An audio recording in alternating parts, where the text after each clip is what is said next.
check it out.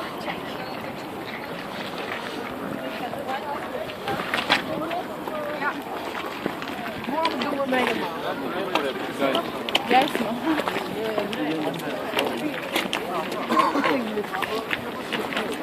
Juist man.